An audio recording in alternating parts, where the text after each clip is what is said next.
Hello everyone, मैं भारत भूषण आपके सामने आज मैं क्लास 10 के लिए है ना जीव विज्ञान को पढ़ाने जा रहा हूँ। और जीव विज्ञान में आप लोगों ने बहुत सारा टॉपिक को पढ़ा।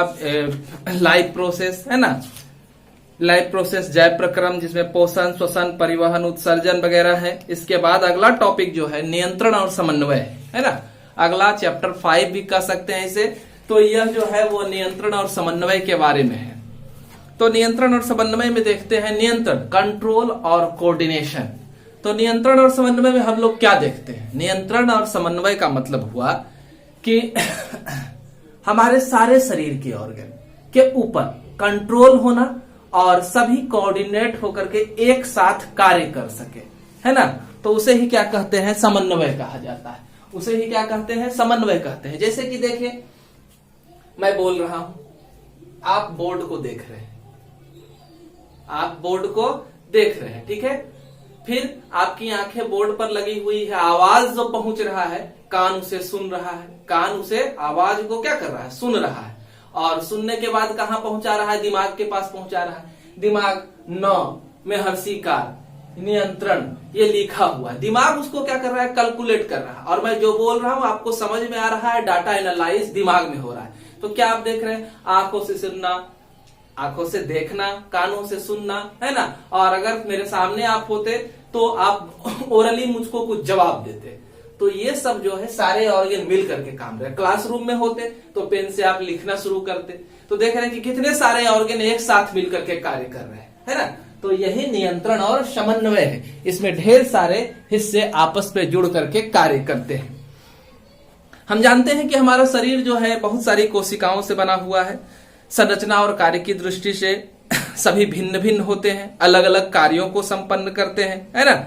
और ढेर सारी कोशिकाएं मिलकर के उत्तक का निर्माण करती है और तब किसी कार्य को संपन्न कर पाती है अच्छे तरीके से। अगर उत्तकों के द्वारा कार्य संपन्न अच्छे तरीके से नहीं हो पाता है तब क्या होता है? उत्तकों के ढेर सारे समूह मिलकर के अंग का निर्माण करते हैं, है ना। क्या करते हैं? अंग का निर्माण करते हैं। और फिर क्या होता है? अंग जुड़ते हैं तो अंग तंत्र बनाते हैं, है ना।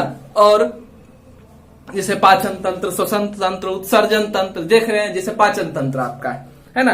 तो पाचन तंत्र में क्या देखते हैं कि ढेर सारा हमारा क्या पाचन तंत्र में आंख, पाचन तंत्र में मुंह है, जीभ है, दांत है ना।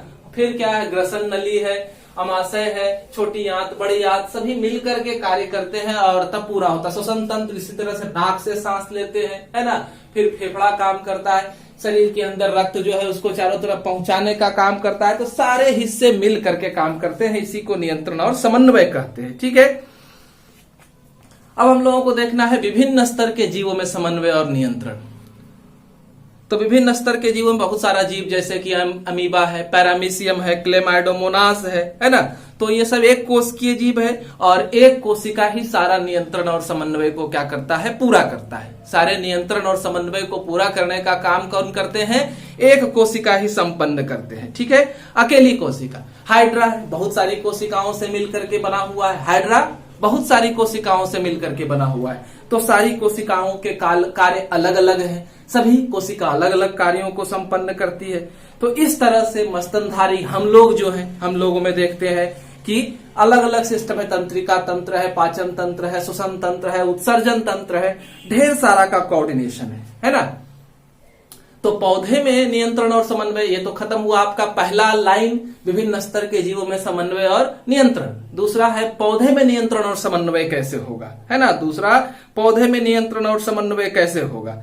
तो हम देखते हैं कि पौधा जो है छोटा बीज से एक विशालकाय पौधा में बदल जाता है, जिसमें लंबा समय लगता है। तो ये अंकुरित होता है ना, नया पौधा बनता है, धीरे धीरे वृद्धि करके छोटी नई पत्तियां, फिर बड़ी पत्तियां और फिर विशालकाय पौधा में परिवर्तित होता है ना। तो पौधे भी बहुत सारी अनुक्रियाओं को करते हैं, जैसे कि जल के लिए जड़ें अंदर तक जाती है, प्रकाश के लिए तनाएं, पौधे की शाखाएं इधर से उधर फैलती है ना। तो इस तरह से है। कुछ पौधे में तो क्या होता है कि उद्दीपन के लिए, तीसरा लाइन, उद्दीपन के लिए तत्काल अनुक्रिया का भी कार्य होता है। तत्काल अनुक्रिया का अर्थ है जैसे छुई मुई पौधे, टच मी नॉट, है ना, मिमोसा प्यूडिका कहा जाता है उसी को। उस पौधे में आप क्या देखते हैं? तो उस पौधे की पत्ती को जैसे ही छूते हैं तो वो सिकुड़ जाती है ना।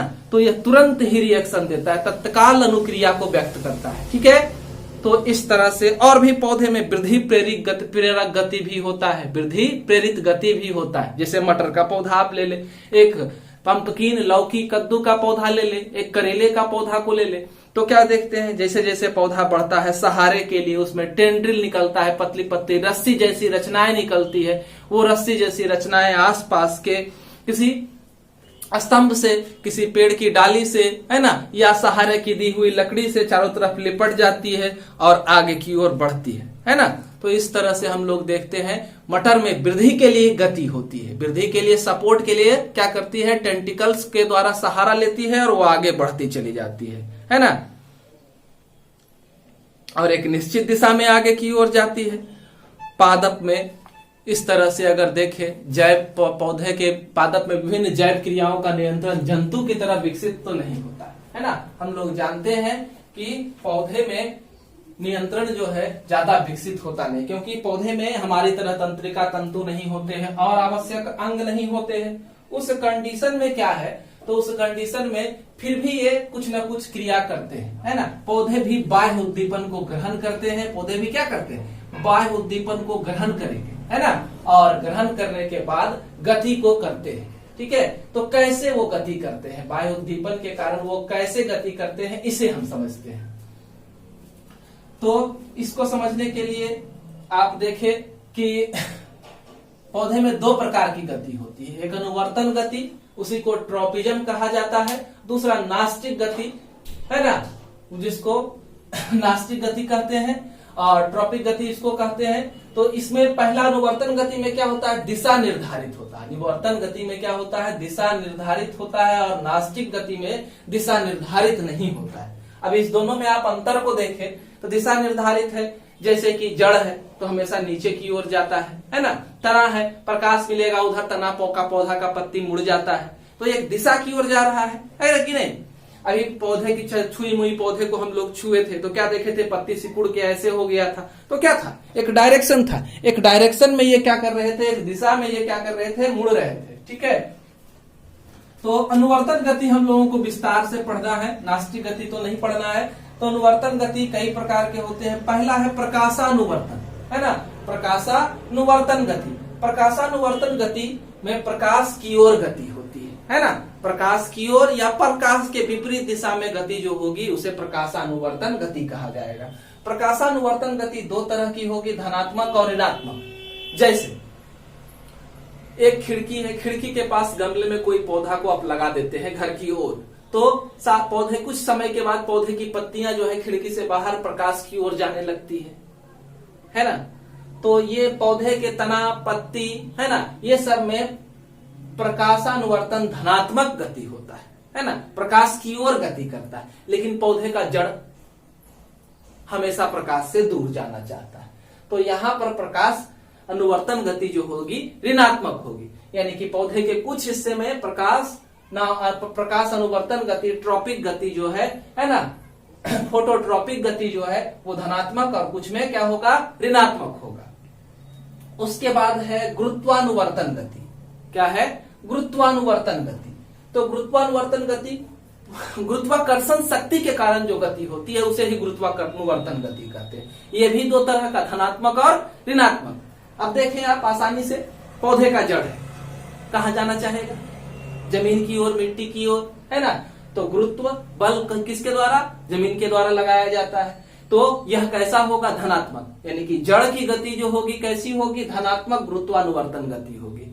और पौधे की तना की गति वो हमेशा जब मिट्टी से दूर जाना चाहता है, यानी कि ऋणात्मक गुरुत्वानुवर्तन गति होगी। ठीक है, तो इस तरह से आप अलग अलग पौधे के हिस्से के बारे में बता सकते हैं कि किसमें गुरुत्वानुवर्तन गति जो है धनात्मक है और किसमें ऋणात्मक है। गुरुत्वानुवर्तन गति क्या हुआ, तो गुरुत्वाकर्षण शक्ति के कारण, है ना, पृथ्वी के गुरुत्व बल के कारण जो गति होती है उसे ही क्या कहते हैं, गुरुत्वानुवर्तन गति कहते हैं, है ना।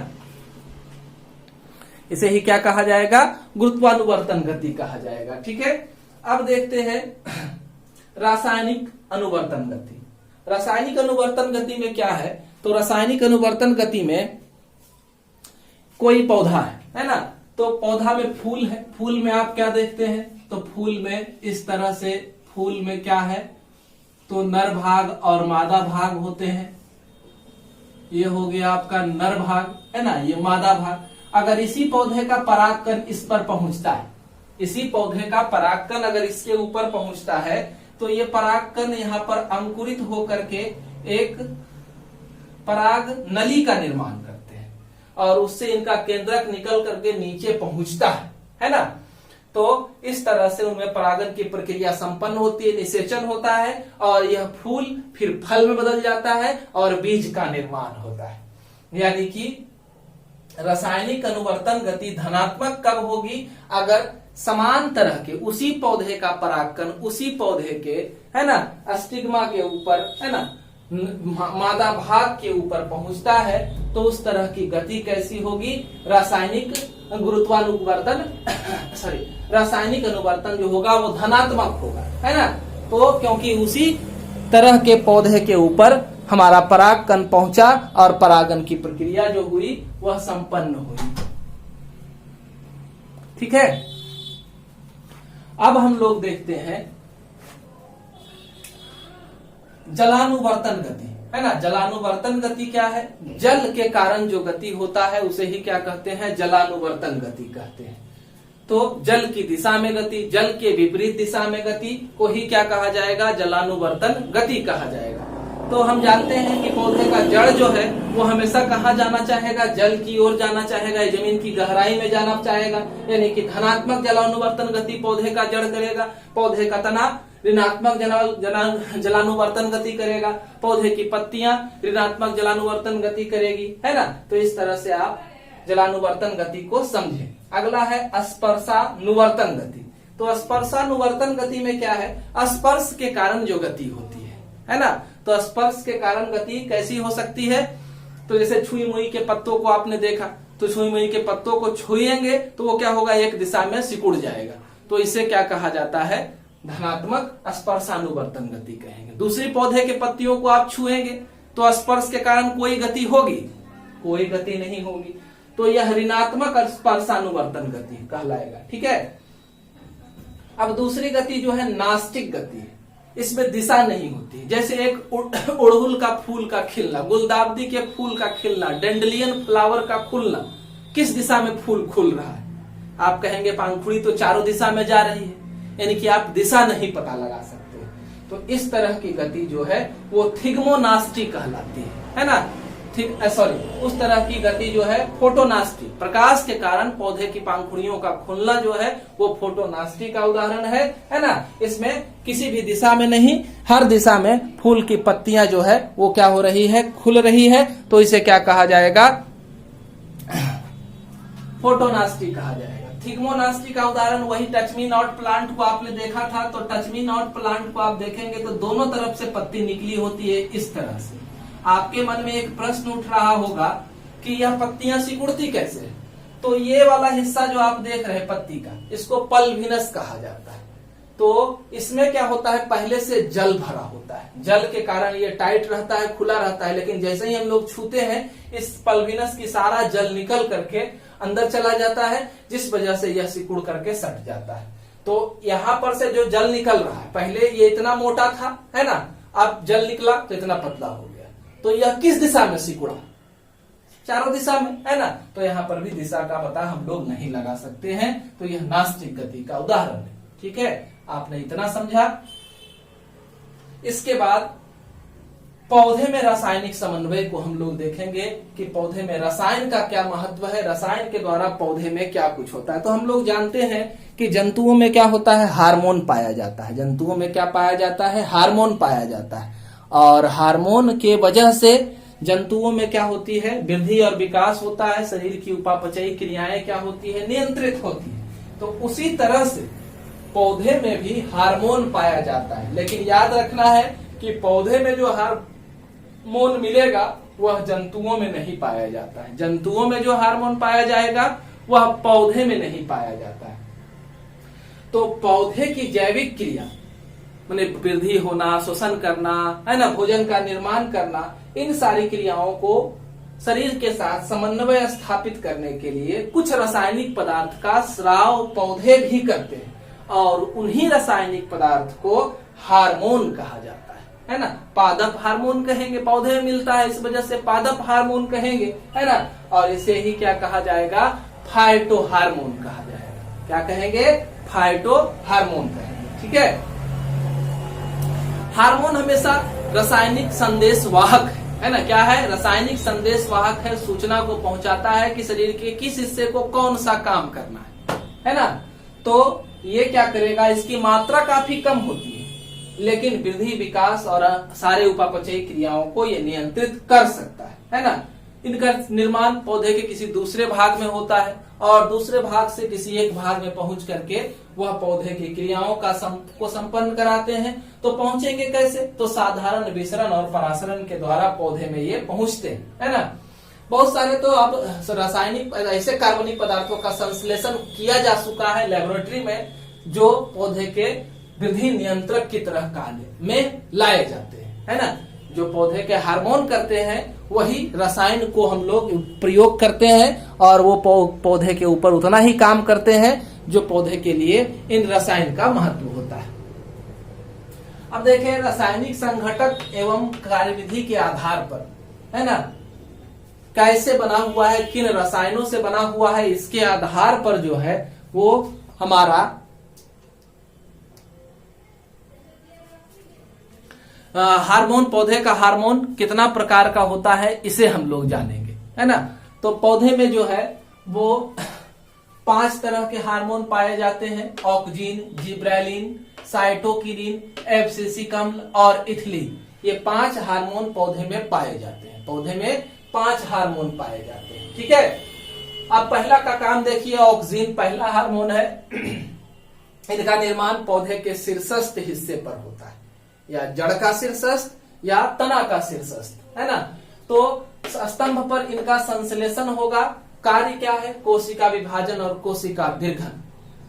कोशिका को, ढेर सारा कोशिका का निर्माण करना और पुरानी कोशिकाओं को परिपक्वता प्रदान करना, मैच्योर्ड करना, मजबूत बनाना, ये काम है इसका। अगर ऑक्सीन टिप पर है, इधर प्रकाश पड़ रहा है ना, सूर्य का प्रकाश इस पर डायरेक्ट पड़ रहा है, तो यह इस हिस्से में चला आएगा। अगर इधर प्रकाश पड़ रहा है तो इस हिस्से में, यानी कि ऑक्सीजन जो है वो छाया वाला हिस्सा में रहना पसंद करता है ना। और ऑक्सीजन जो है वृद्धि हार्मोन है, पौधे में वृद्धि में सहायक है। जैसे ही कोशिका विभाजन किया, दीर्घन किया, तो वृद्धि में सहायक है। इसके अलावा हम लोग आर्टिफिशियल ऑक्सीजन जो बनाए हैं लेबोरेटरी में, उसके द्वारा बीज रहित फल का निर्माण करते हैं, है ना, इसका छिड़काव करके। उसी तरह से दूसरा हार्मोन जो है वो जिब्रेलिन है। यह भी क्या करता है, कोशिका विभाजन, दीर्घन, है ना, द्वारा स्तंभ की लंबाई में वृद्धि करने का काम करता है। यानी यह और यह, है ना, और ये भी तीनों जो है वृद्धि हार्मोन की श्रेणी में आते हैं, पौधे में वृद्धि को मदद करते हैं। ये भी कोशिका विभाजन और दीर्घन करता है। स्तंभ की लंबाई में इसके द्वारा वृद्धि होता है। अगर बड़े आकार का फल चाहते हैं, फूल चाहते हैं, है ना, या बीज रहित फल चाहते हैं, तो जिब्रेलिन का छिड़काव करके हम लोग उसका निर्माण करते हैं, है ना। अगला है हमारा साइटोकिनिन हार्मोन। साइटोकिनिन जो है बीज के भ्रूणपोष एंडोस्पर्म को कहते हैं। बीज जब बन जाता है तो संचित भोजन बीज में होता है। वो जो दलपत्र होता है ना बीज में, जैसे चना को फाड़े तो बीच में 2 दाल निकलता है, तो वही दलपत्र जो है भ्रूणपोष कहलाता है। और जब बीज का अंकुरन होता है तो उसमें संचित भोजन जो है अंकुरन में सहायता पहुंचाता है ना। भ्रूण को अंकुरन में सहायता पहुंचाएगा भ्रूणपोष, ठीक है। जड़ में संश्लेषित होता है ये, या तो बीज के भ्रूणपोष में या फिर जड़ में संश्लेषित होता है। काम क्या है, तो कोशिका द्रव्य का विभाजन। कोशिका द्रव्य बटेगा तो नई कोशिकाएं बनेगी, है ना। यानी कि यह कोशिका द्रव्य, यानी कि ये वृद्धि हार्मोन है। जीर्णता को रोकता है, माने पौधे को पुराना होने से रोकेगा, नष्ट होने से रोकेगा, उम्र को बढ़ाता है। जीर्णता, कमजोरी, सेंसनेस लाता है और यह उसको रोक देता है। पर्णहरित माने हरा जिसके कारण पौधा होता है, उसको यह लंबे समय तक, क्लोरोफिल को लंबे समय तक पौधा में बनाए रखेगा। तो पौधा का पत्ती हरा और ताजा रहेगा लंबे समय तक इस हार्मोन की वजह से, है ना। फल और बीज में इसकी सांद्रता ज्यादा होती है। फल और बीज में इसकी सांद्रता काफी ज्यादा होगी, है ना। अगला जो है वो एब्सिसिक एसिड है। ये तीनों का उलट काम करता है। वृद्धि रोधक है ना। ये क्या है? वृद्धि रोधक है, वृद्धि को रोकने का कार्य करता है। ठीक है, ऑक्सिन कह सकते हैं कि ये तीनों हार्मोन के उल्टा काम करता है, यानी कि कोशिका विभाजन को रोक देगा, दीर्घन को रोक देगा, नई कोशिकाएं नहीं बनेगी, कोशिका द्रव्य का विभाजन नहीं होगा एब्सिसिक अम्ल के कारण, है ना। अगर पौधे में इसको स्प्रे कर देंगे तो पत्तियां अलग हो जाएगी, गिर जाएगी या मुरझा जाएगी। कली का वृद्धि, बीज का अंकुरन को रोक देगा, नया बर्ड कलिका नहीं निकलेगा, नया तना, नया शाखाएं नहीं बनेगी, है ना। नए फल का निर्माण नहीं होगा, फूल का निर्माण नहीं होगा, एब्सिसिक अम्ल रहेगा तो। ठीक है, इतना काम है एब्सिसिक अम्ल का। ठीक है, उसके बाद आप एथिलीन हार्मोन को देखिए, यह गैसीय रूप में पाया जाता है। उच्च वर्ग के पौधे में जो प्रतिकूल परिस्थिति में रहते हैं वहां पर वह गैस के रूप में पाया जाएगा। ऐसे हर एक पौधे में यह रहता है। फल, फूल, बीज, पत्ती, जड़ सब जगह बनता है। ये फल को पकाने में सहायक होता है, इसको फल पकाने वाला हार्मोन ही कहा जाता है ना। और कृत्रिम रूप से इथिलीन मिलता है बाजार में कार्पेट के नाम से, हम लोग लेकर के उसको क्या करते हैं, अपना फल पकाने का काम करते हैं। यह हम लोगों ने देखा नियंत्रण और समन्वय को कहा पौधे में। लगातार वीडियो आता रहेगा, है ना। चैनल को सब्सक्राइब करेंगे, हमारा नोटिफिकेशन मिलता रहेगा। आपका कारगर वीडियो जो रहेगा आप हमारे चैनल पर पहुंच करके देख सकते हैं। इसलिए चैनल को सब्सक्राइब करें, वीडियो को लाइक जरूर करें, है ना, जिससे कि मुझे लगेगा कि आपको वीडियो पसंद है। धन्यवाद।